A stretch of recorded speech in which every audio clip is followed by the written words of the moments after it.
بەناوی خوای گەورە و میهرەبان ئەمڕۆ ڕۆژی شەممە 4/5/2019 لێژنەی باڵای بینینی مانگ لە وەزارەتی ئەوقاف و کاروباری ئاینی لە هەرێمی کوردستان بە مەبەستی دیاریکردنی یەکەمین ڕۆژی مانگی ڕەمەزانی پیرۆز کۆبووە و پشتبەستن بە بەڵگە شەرعیەکانی بینینی مانگ و هەماهەنگیمان لەگەڵ ئەندامانی لێژنەکانی چاودێریکردنی بینینی مانگ لە پارێزگاکانی هەرێمی کوردستان و لەبەر نەبوونی بەڵگەی شەرعی پێویست دەرکەوتووە کە مانگ لە ئاسمانی هەرێمی کوردستان نەبینراوە.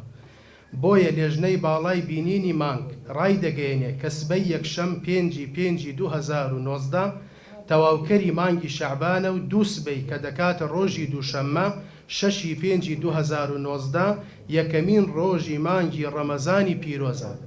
بەم بۆنەیەوە بە ناوی وەزارەتی ئەوقاف و کاروباری ئاینیەوە پیرۆزباییەکی گەرم ئاراستەی مسلمانانی جیهان و مسلمانانی کوردستان دەکەین لە خودای گەورە دەپاڕێینەوە هاتنەوەی مانگی ڕەمەزانی پیرۆز بکاتە مایی خێر و خۆشی و شادی و گوزەرانی چاکتر بۆ هاونیشتیمانیانی کوردستان.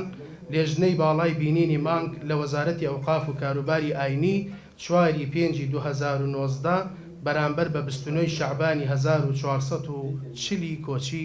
وەسەلام عەلەیکم وەڕەحمەتوڵڵاهی وبەرەکاتوه.